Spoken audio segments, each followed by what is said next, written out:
for Laramie County School District number 2 to order.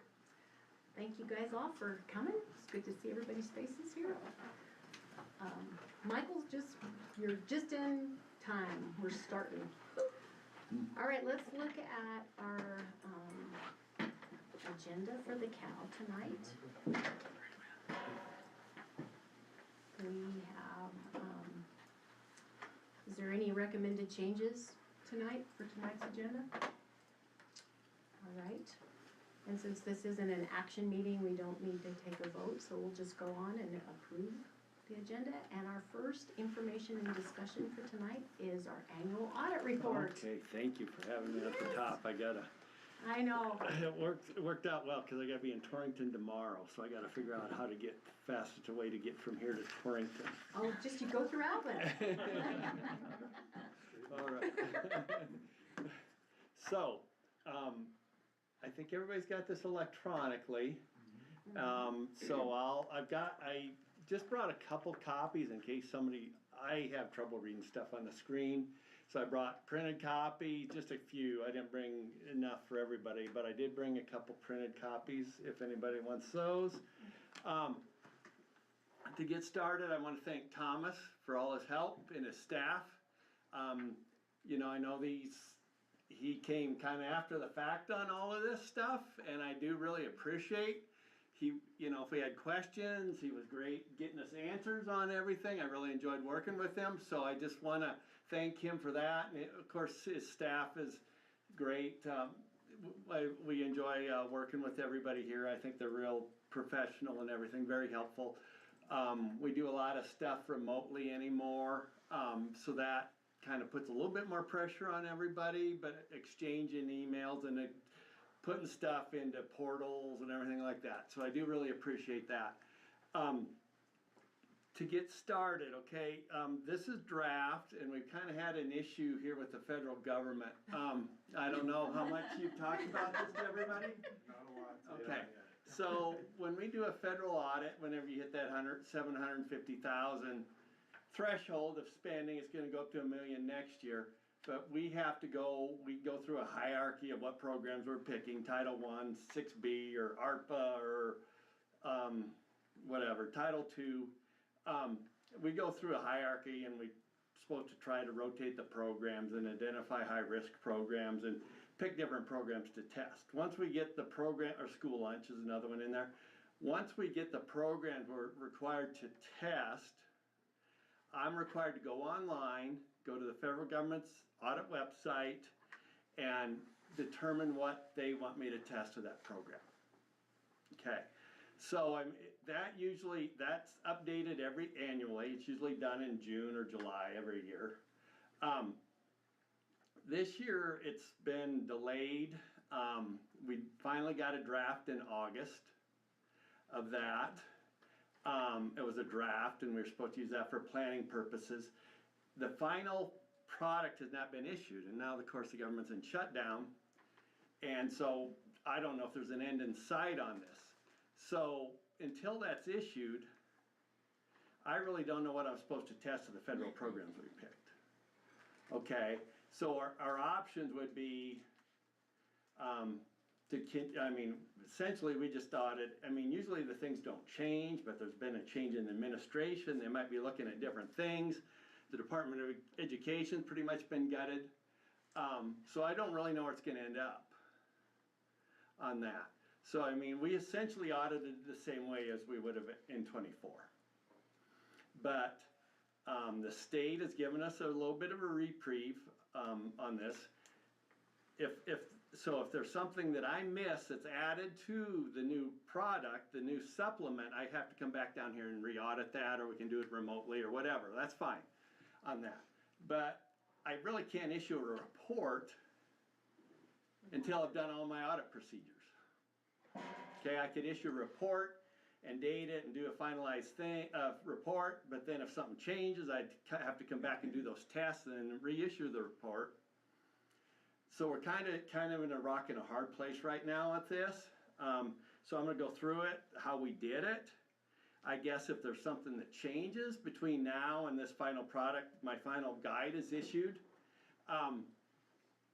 I can come back and remote into. I really don't envision that there's gonna be any problems, but really, professionally, I'm not really supposed to complete everything until I know exactly what I was supposed to do. Does that make sense with everybody? It does, yes. Okay, and so the state came back, and we got an email from Leslie Zimmerscheid at DOE earlier this week, and so they still want the numbers so they can do their planning for the foundation and for legislature and things like that. So they're gonna accept this as a draft until that's finalized. And then we'll come back and we'll complete everything else. But what they want really, what the state needs is really kind of different than what the federal government needs. So we'll be good there. We'll have all this, and I'm gonna hold off on everything until Thomas and I have discussed this kind of at length. So we're gonna hold off on everything to December 15th, and if by some miracle everything's done by December 15th, then we could go ahead and proceed and finalize everything up. I don't envision that's gonna happen right now, the way things are going.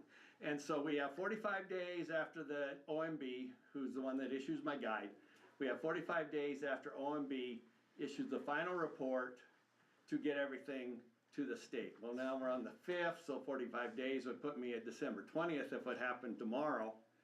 And that's still past the state's deadline of December 15th. Okay. So that's how we're kind of gonna proceed on this. If, you know, and we'll just keep it monitored and proceed the best we can on it.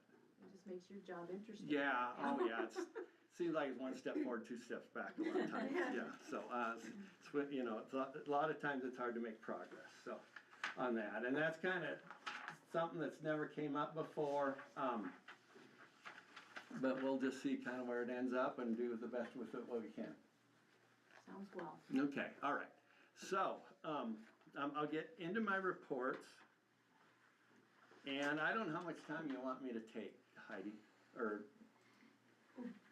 Board, what do you? I mean, we like your usual roundup. Okay, all right, okay, that's fine. Yeah, I have 15, 20 minutes then, if that's fine. Sounds good. Okay. Sounds And good. Thomas, feel free to add anything if you'd like to. I appreciate it. Okay, another thing that we came up, we kind of discussed back and forth is you bought a bus right at the end of the year that wasn't delivered until, I don't know if it was delivered yet. The problem is the bank funded you, and we really didn't want to show that you had a loan without an asset to offset it against. Right. So that was kind of we went back and forth on that. We came up with a solution to do the best with what we can on that. So that was another thing that came up, but that was a little bit unusual this year. So we just didn't want to show that you owed the bank $230 or whatever $230,000 with nothing in the books on the other half of that. So it would look like you had a loan against nothing. Right. Okay. All right. Okay.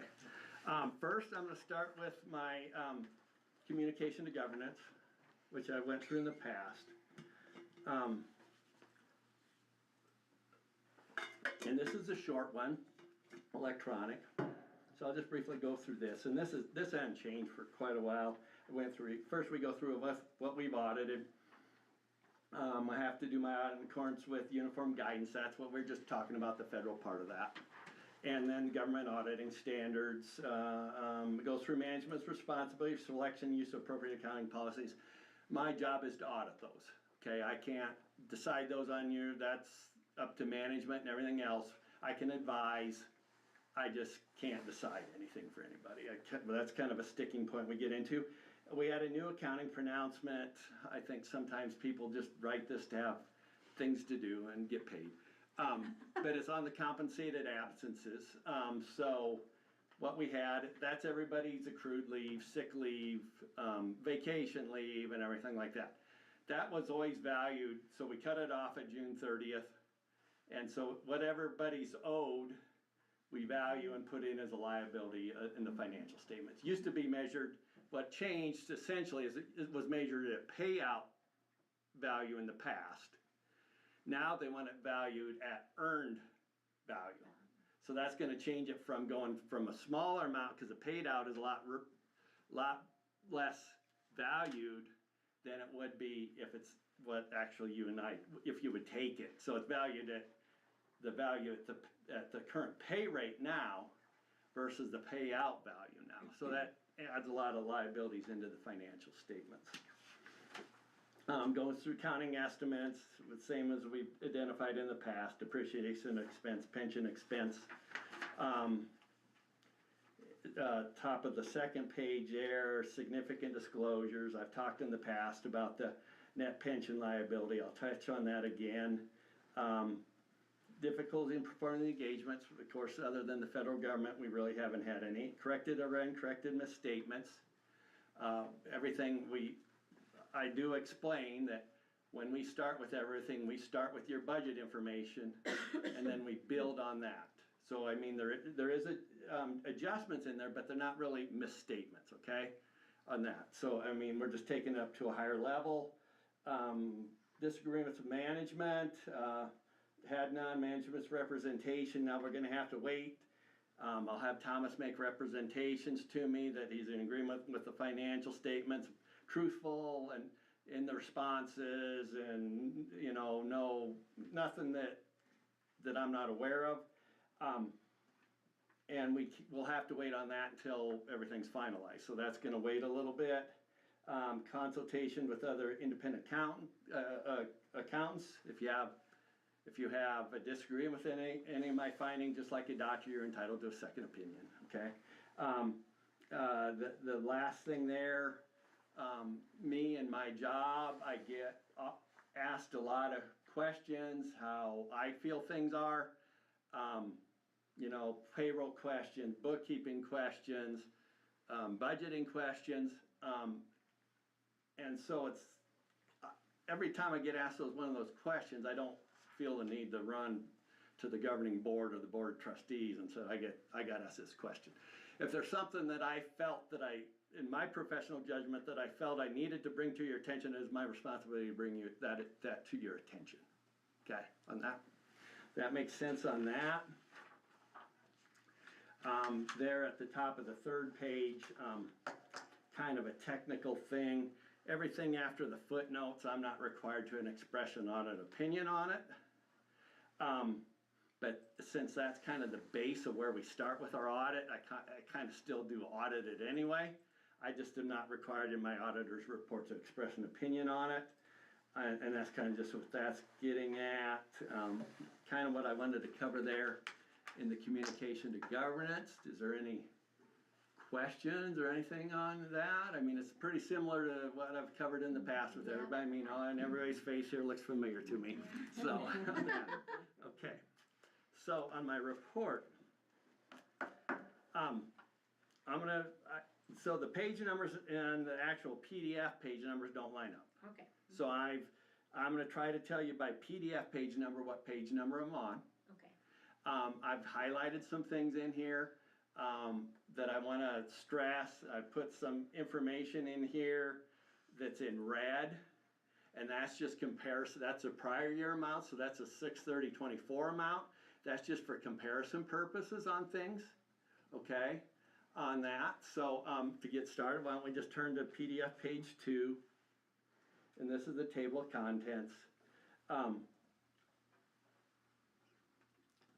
Why did I highlight? Okay, so when we do an audit for a governmental entity, we have two parts. I kind of explained that. We have the financial statement part, and then we're also required to report on compliance with laws and regulations, and then of course compliance with laws and regulations and internal control over the federal money. So we have two parts. So the things in the blue are the compliance part, and the things in the yellow are the financial statement parts. And then in the compliance part, we have the schedule of federal awards. I'll cover that a little bit. And then as I explained, we have two reports on compliance that we have to do. One covers the entire district, and that's the one that's on page 54 and 55. And then I have to do another report that's specific to the federal money. Okay, so I mean, if something might be in the federal money, it's probably going to be in both, but something might be in the overall district that's not going to be in the federal. They're not all inclusive. And then we have the schedule of finding and question costs. That would be if we have any findings. And then on 60, I'm required to report on carryover findings if they've been resolved. And then, so the financial statements, we have 3 presentations here for a governmental entity. I'll start down there with the gold, or I don't know if it's an orange or whatever. That's the budget information. That's gonna be just directly what's presented to you at each monthly meeting, okay? So that's just gonna be what was presented to you for the final June 30th, presented for you in July. And then I got the colors kind of close. On the pink there, the second one in the middle, that's gonna be the fund financial statements. And those are focusing on spendable resources. What did we have to spend? What did we get to spend? How did we spend it? What do we have left to spend? Okay, so that's gonna be more of a cash in and cash out. And then it's also focusing on restrictions. So we're gonna have separate columns for the federal money, we're gonna have separate columns for the major maintenance, and we're gonna have separate columns for the general fund and rec fund and everything like that, because those are separate revenue streams, and so they have to be dedicated, and that's how we show that they're dedicated. Okay, and then the green, we're gonna mash all that together, and then we're gonna incorporate the non-spendable resources, which is gonna be buildings, buses, equipment, land, and then we're also gonna throw in the long-term debt that is not needing an immediate expenditure to be paid, okay, on that. So that's kind of how these are laid out. Then in between those, we have a bunch of schedules that reconcile them all. We got information on the pension plan, combining statements where we combine the smaller funds into one and then roll it forward. Then the proprietary, that's gonna be the lunch funds, and the fiduciary is on page 19. That's essentially the student activity funds, and then we supplement those with the notes on 20 to 38. And then my report's on 1-3, 1 through 3, that hasn't changed. It just essentially says we believe that these financial statements fairly represent the district in all material respects. And then it goes through my responsibilities and management's responsibilities. And then we have the management discussion analysis, which Thomas drafted, just kind of summarizes everything. And then he did a real nice job going through things that affect the district's future in his report there, okay, on that. Gets kind of into legislative stuff and things like that, I thought, on that. So that's kind of where we ended up on there. Any questions on the layout of these at all? Okay. Okay, and I'm gonna turn first to the full accrual, which we just talked about.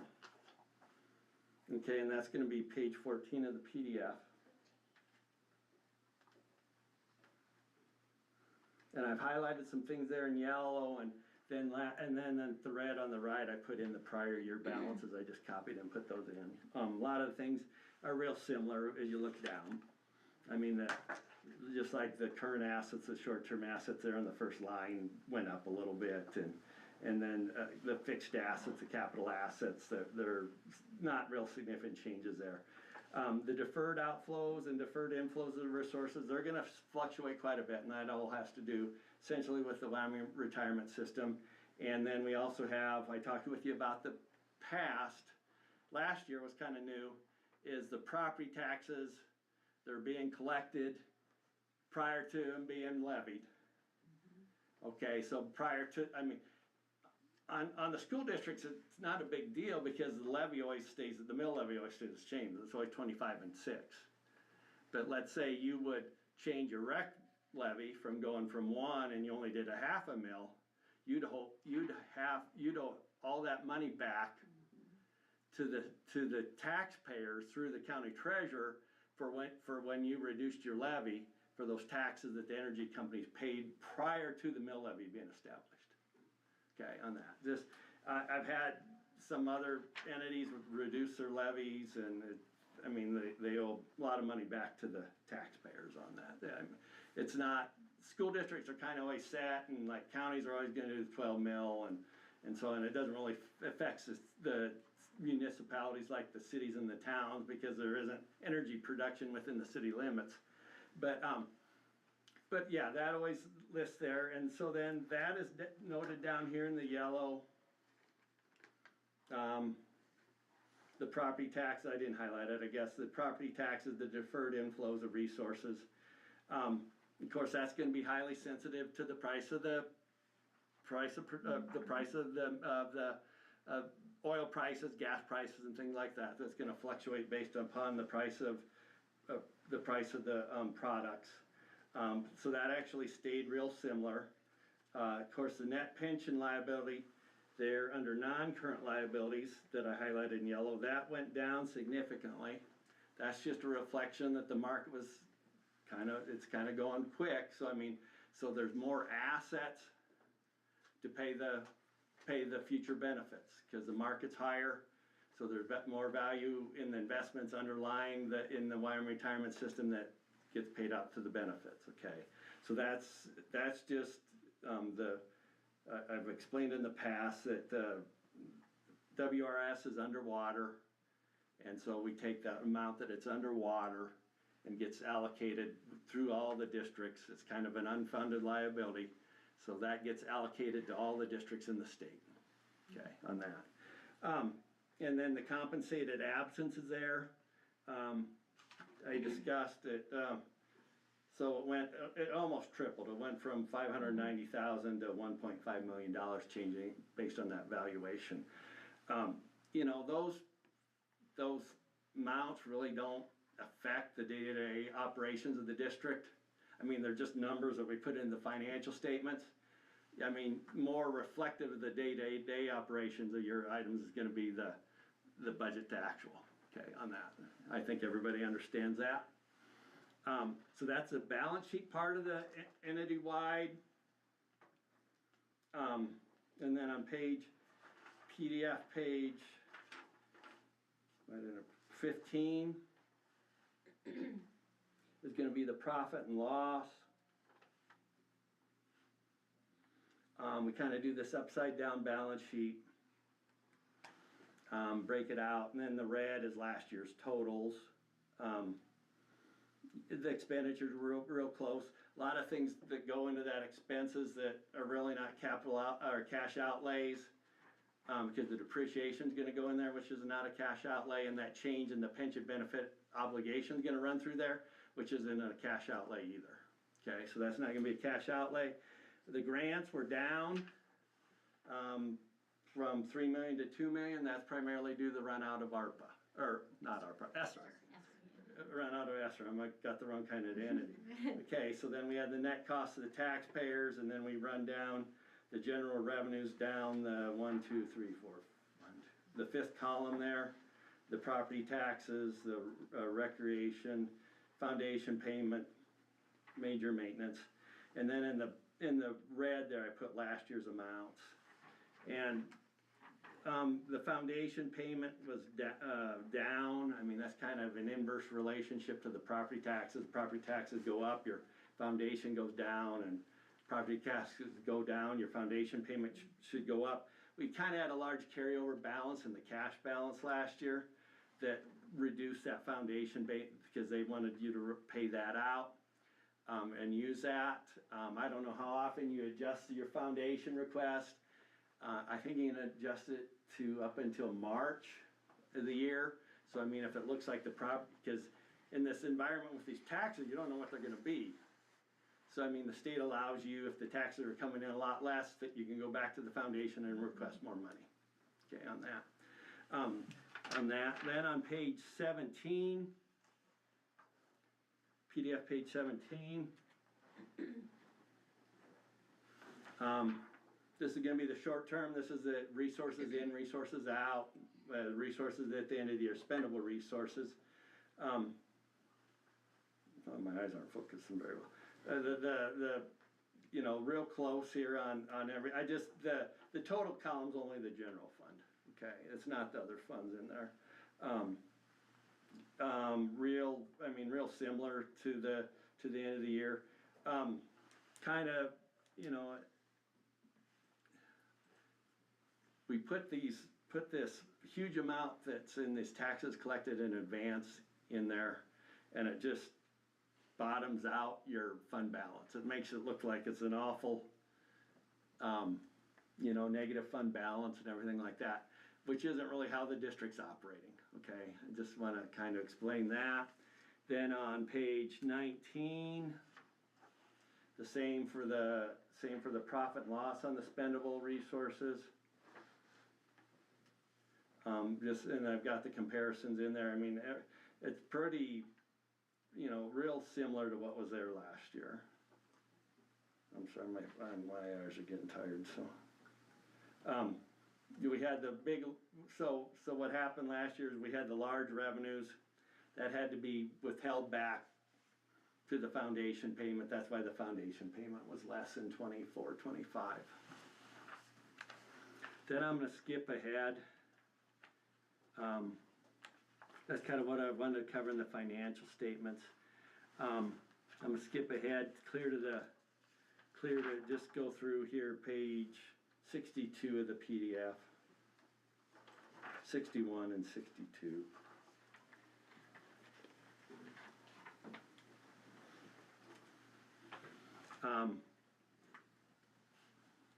So this is, when we do the federal audit, we have to identify all the federal money that the district expended. We have to identify the CFDA number that the U.S. government uses to track that, to identify it as coming through U.S. Department of Education, and then we have the U.S. Wyoming Department of Education number on that. And then on the next page on 62, we've got a total. As you can see, that was down about $1 million from the prior year, and most of that is going to be in the ARPA, or ESSER, in the ESSER funds that finally ran out on that. What we audited as our major program was the child nutrition cluster and the special ed IDEA cluster. So those are the two programs we picked to do the audit. Like last year, we did the Title I and the LIT grant. I think in the prior 2 or 3 years, we always had to keep doing the ESSER because it was identified as high risk, and it was just such a large amount we couldn't ignore it. And then finally this year it went to non-high risk. Then we have our reports on 64 and 65, and our compliance with the overall entity is on 64 and 65. And then our report on compliance for the federal programs, which of course this is what we just talked about, subject to change.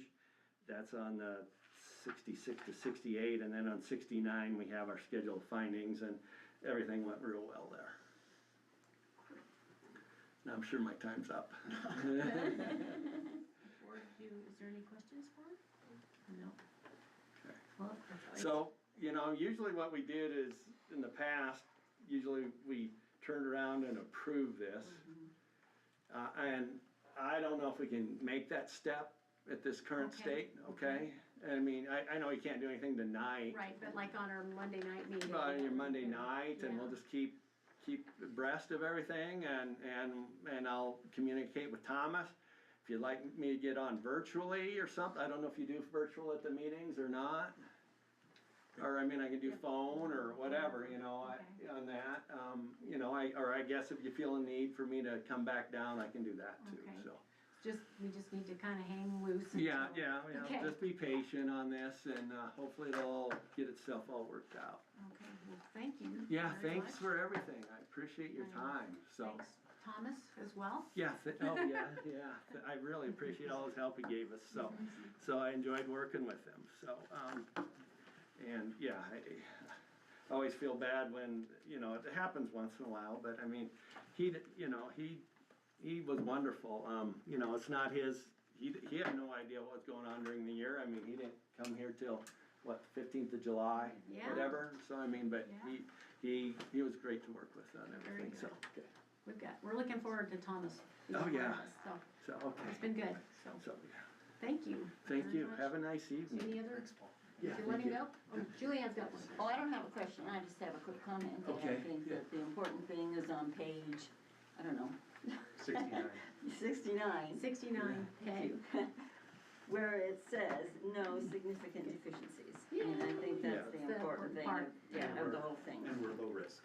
Or Yeah. low risk. And that low risk that's just kind of goes to what my threshold of what I have to test.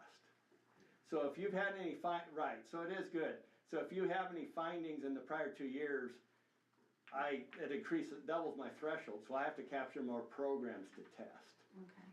on that. So, right, so I mean, you have to be clean for 2 years, get everything filed timely for 2 years and things like that. And then it reduces the threshold. So I mean, if you weren't low risk, I did 2 programs, I probably would have had to do 4 programs. Okay. On that. And so we try to rotate those programs through. That's kind of what they want us to do. But I mean, it's kind of, they've got this hierarchy that we go through to pick them. But once everything's under 700, if all the programs are under 750,000, it's kind of up to me what we picked. Okay. So, but once it gets over that, then once it gets over that threshold, then I either have to pick that program. If it's been audited for a few years in a row, I can call it low risk, and then I have to turn back around and pick one of the other programs. But it's kind of screwy how they do all that. But Well, thank you very much. thank you for your time. Yeah. So It's good to see you. yeah, I always appreciate it. So. All right. Seeing that you guys have no other questions for him or comments, we will look at our regular session agenda. And that proposed agenda, and that is Veterans Day Eve. We'll start off with the oath of office for our new board member, selected. Then, drive careful. Thank you, Paul. Drive careful. Oh yeah, thank you. And then we'll do the Pledge of Allegiance, but first we'll swear in the new member. Then Pledge of Allegiance, we'll have recommended changes to the agenda for any. Approval of the agenda. I'm not sure if we'll have any recognitions, student achievements by then or not. Yeah, right, yeah, okay. We might. Then we'll have visitor and patron comments. The consent agenda, which is our approval of minutes.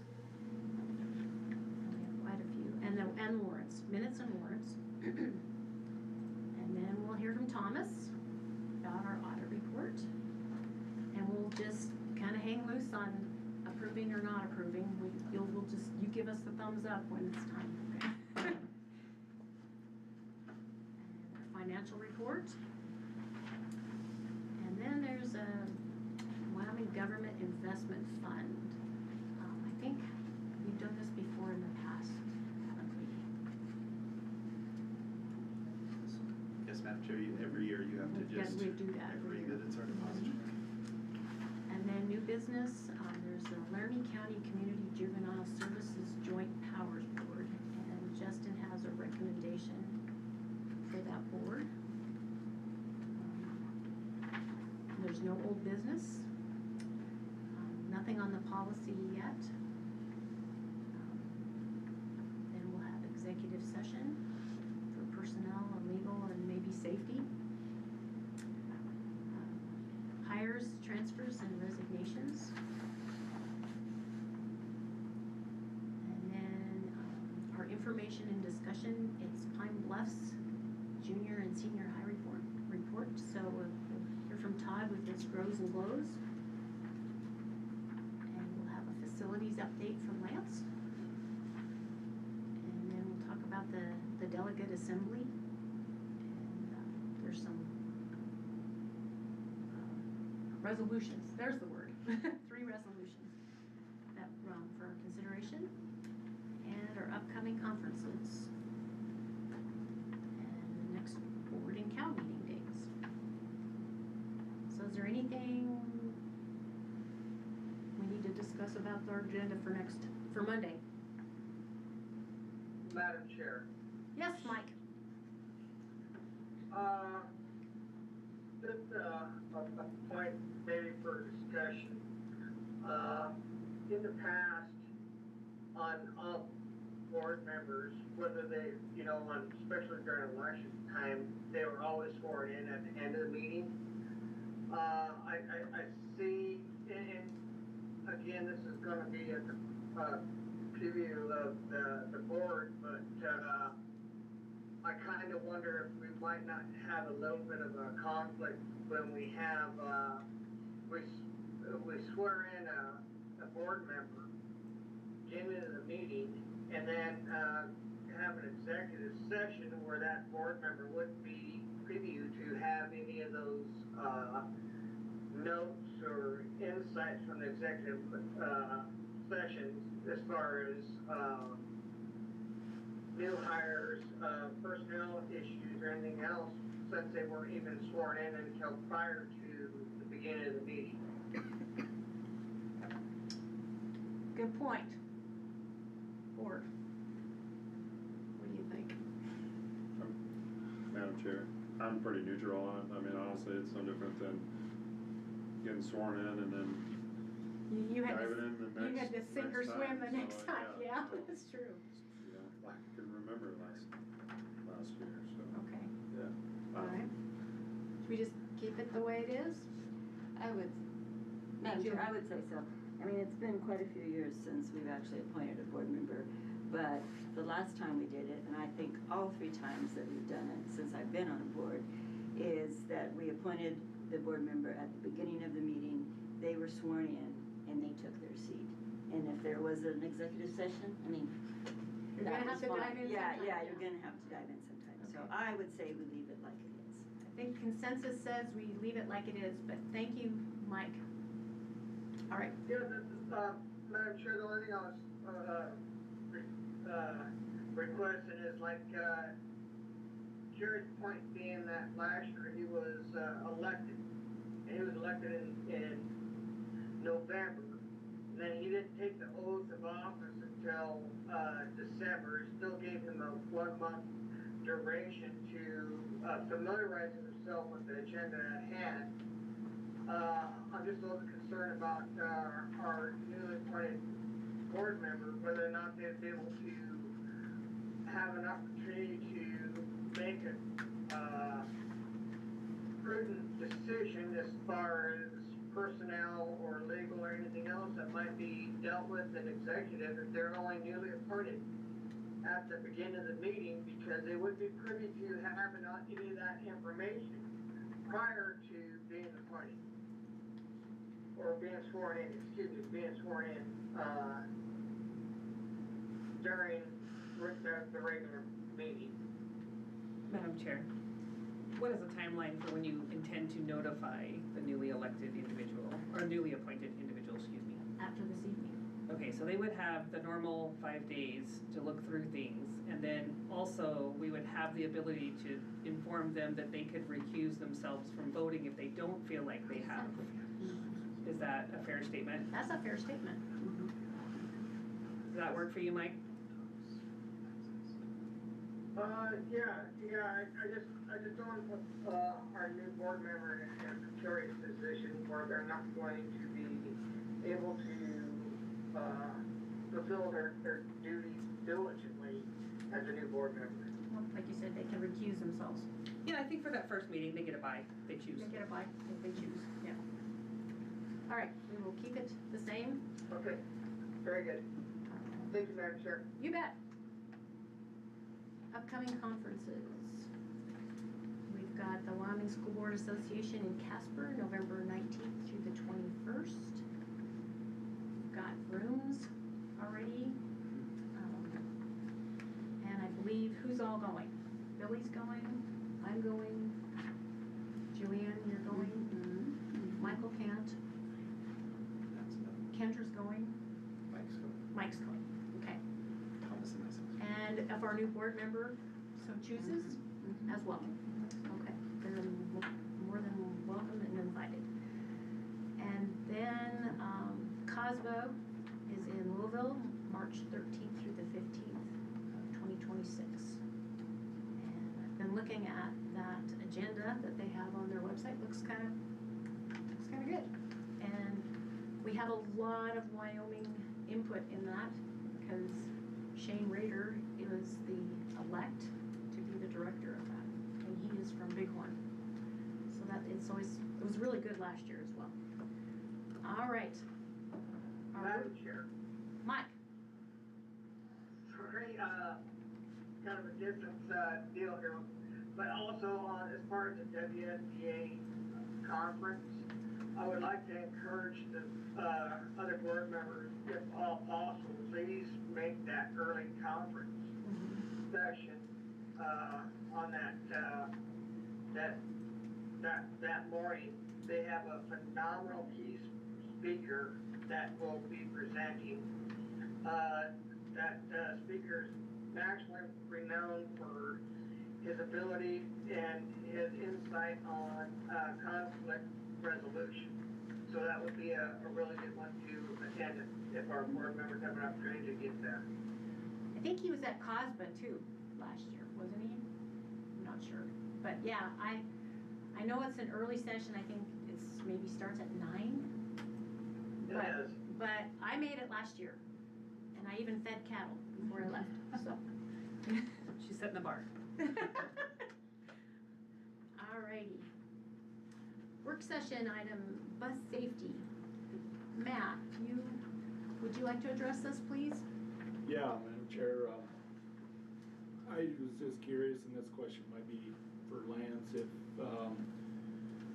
what type of bus safety have we, if any at all, prior to any of our activity buses, going on besides the pre-trip?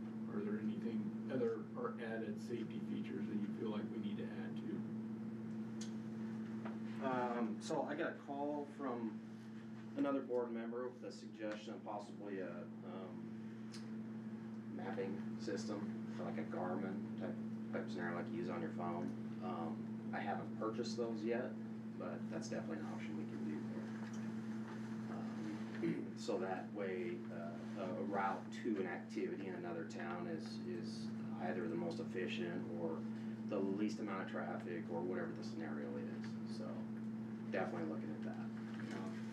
I would just like to see a planned route, thought out before, our kids are taking off. So if that could go along with that. I mean, I'm old school. I like a map to look out and Sure. Map it out. So. Well, I don't think that has to be necessarily your responsibility to have No. that planned out. I think maybe the activity driver, Yes. because you have a lot on your plate Sure. already. Yeah, I'm not saying that you should be involved with that. That should be up to the bus driver, I feel like, so. Yeah, I mean, but ultimately I'm the one that has to approve it, so. The route. Yeah. Sure, yeah. And, I mean, they need to be communicating with the coach or whoever they're going with, the FFA leader or whatever, and that's part of our pre-trip that I feel like we need to get involved with. Okay. Board members, others, do you have anything you want to weigh in on?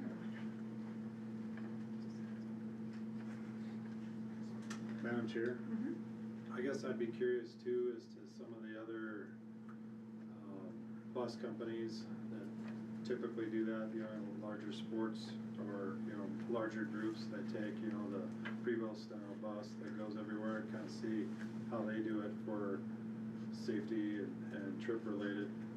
So maybe there is something a lot easier that it's not, where you're a lot more hands-on. Yeah, I can certainly get that information. Maybe one of the failures that has happened is I didn't micromanage to that point. No, yeah. I put a little trust in my people. Sure. And something happened, obviously. Yeah. But we can move forward from that. There's other things we can do too.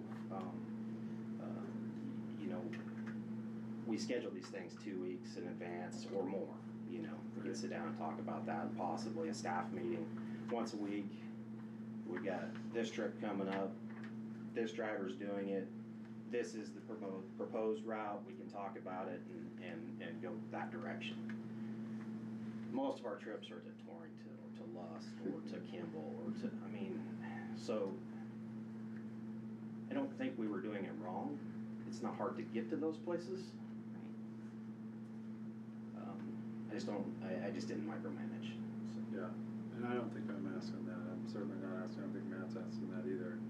Honestly, it's, like you said, the communication. You don't have those conversations, those pre-trip conversations, if you will. And maybe that's all that it is. Yeah, I'd be Aside glad, from that. sorry. No, go ahead. Madam Chair, I'd be glad to talk about our safety program if you need me to, or if it's just specific to. What do Matt's you do question. like for activities? Yeah, I guess kind of like, I know we're great on regular bus routes. You guys have nailed that out, like with weather and all that. But like in an activity, I know you're strapped for drivers. Sure. For one thing. But what is kind of a protocol, safety protocol for our activities drivers? I mean, there's probably bus, you gotta check your bus and all that, but. Yeah, there's no different requirements in terms of a driver's license or Right. the amount of training hours per year. Like, for example, we do a minimum of 9 hours per year with our drivers. Okay. We do periodic observations, we do our annual reviews, we send them to conferences in the summer, all those sorts of things. But for an activity driver, I guess the biggest difference would be is we vet them or make sure that they're comfortable in that big of a bus. Right. And so we put them with our lead drivers to make sure we're at that point before we put them to go someplace. Their first couple of trips might be short, might be to Cheyenne, something like that. Okay. But you're right, we don't have that many drivers, so you pretty much see the same ones going Yeah. everywhere. Yeah. They've been doing it a while, Yeah. so I don't know if that answers your question. Yep, that does. Any other questions? Julianne's got it. So just one quick question then. So let's say that we've got an activity and we're taking a school bus and we're taking an, what do you call them, MPV? Yes, ma'am. SUV? Yes, ma'am. Yep. Okay, they travel together, right? I mean, one isn't going, the bus isn't going and then 2 hours later or an hour later, the MPV might go? Happens.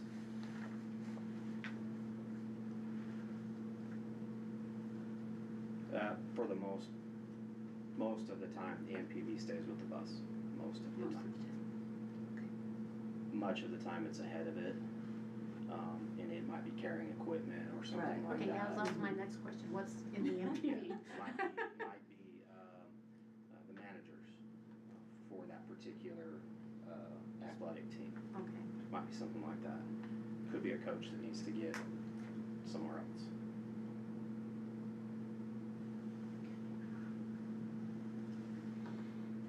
Any other questions? No. Thanks, Matt, for putting that on our work session. Thanks, Lance. Yes, thank you, Lance. You bet. I'll make sure we continue Okay. being safe. No, okay, number 4 is policy review. Now this one, I don't have plans on moving it to the agenda, the live agenda. I think there's a lot we need to talk through this one. And maybe that's not tonight since we've got a lot with other interviews. But I do want us to do a research on this. Justin has provided some other links to other districts of what they're doing as far as not non-residents, but the main reason why this got put on was for registration. But we decided, let's just have the hard discussion that might follow with this and just have the discussion and go from there. But Lisa had brought to our attention that, every year parents need to redo the record for their child in our system. And it's, if they're already in the system, it's not that hard, from what I understand. So that's why this one is getting revisited. But then, we've got the other issue of non-resident kids, address verification, all that. So I guess I really would like our board to start looking into this or having the hard conversations so that our public can weigh in. And I mean, if somebody wants to jump in tonight, we can start, or we can just say, hey, I want to look at this, I want to chew on this, I want to do some personal investigation on this. devil's advocate, what are pros and cons? Where we're at as a district. Madam Chair, I would agree with the request to have a little bit of time to delve into this. Maybe consider it for the December agenda if we could. Or December cow? Yes. Okay. That's fine. Very good. Yes. I mean, we don't have to be in a hurry on this, and, which I think is good, because then we can hear from stakeholders, and we can hear from our admin, and we can hear from all our entities, so. Is that okay with everybody? Okay. So our potential policies, is anybody, we wanna move anything else or just kind of chew on that one? I know, we're looking forward to IKF for our graduation requirements. The state. Madam Chair, if I may, there is a possibility, we're still working on it, but we may be providing on Monday, just for a reference point, a procedure to policy IMG, which is our service animals in schools. We are going to start using that policy here in the near future, and we do not have anything in that particular policy that deals with transporting the service animal.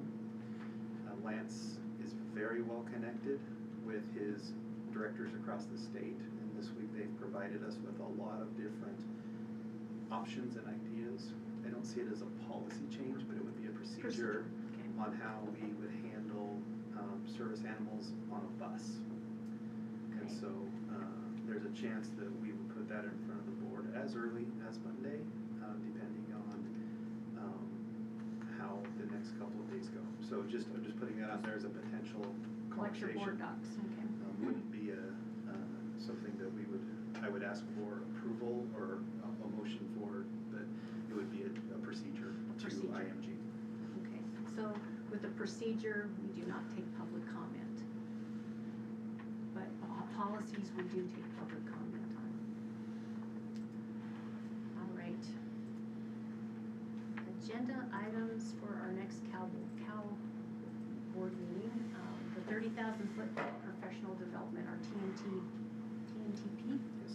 Okay, I'm getting it down. We will discuss that. And that's our professional development, that was paid for with a grant, correct? The white bill, yeah. Yeah, Wyville grant. So, I've watched some of it occasionally, and I think the board should know as well. All right, now for public comment, and I do have two tonight. So, Lisa Smith. We're both Lisas. Oh. Lisa Smith, she got here first. All Lisas. Choose which Lisa. Okay. Well, I think I might have picked a perfect time. I was at the meeting where Lisa requested some help with the admissions policy. And just had this like thing in the back of my brain where I went, oh, I feel like there's a piece that's missing and maybe people aren't aware about it. I'm not sure. So I had kids in 2 schools last year when we started the online registration. Great job was done by district, by schools, telling us like, make sure you get online, make sure you update your forms. Swear it's hard this year, it'll be easy next year. Okay. So come to this year, and all of the information that we got, it was like, welcome to the school year. I was like, okay, cool. Like, I'm assuming there's something I have to update, but they'll tell us what they need or whatever. And I've talked to a couple different parents who had the exact same experience at different schools. So not unique to the school that we are now at, but there wasn't a whole lot of communication about, hey, we need you to get back on and update your registration. I think the first thing we heard about was from the school nurses when they sent out an on-call about, hey, we need to see that form so that we can see your kid. I am almost positive that most, I know not all, but most parents, if you communicate, hey, we need this because this is the number that helps us with testing, or this is the number that helps us with lunch, most of us will be like, what do I do? Like, where do I need to be and what do I need to fill out?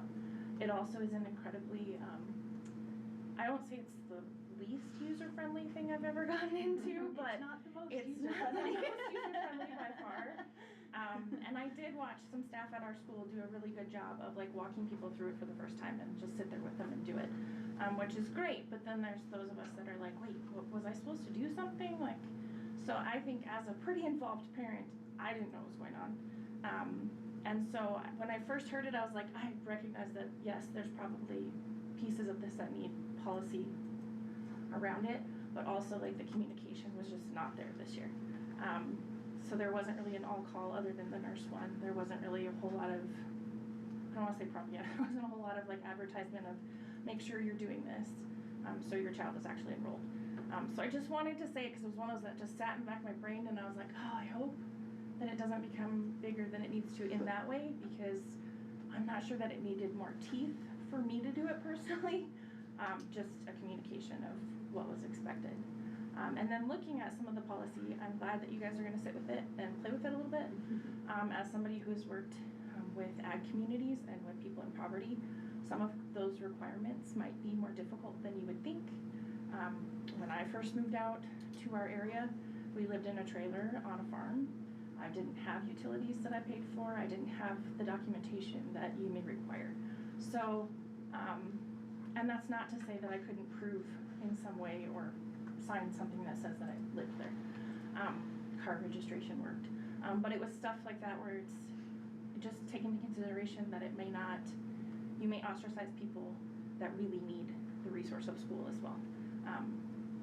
So when I saw that, that was one of my gut reactions too, is just to say that I think it's, again, communication. If we know why we need to tell you why we live there, that we are connected, easy to do.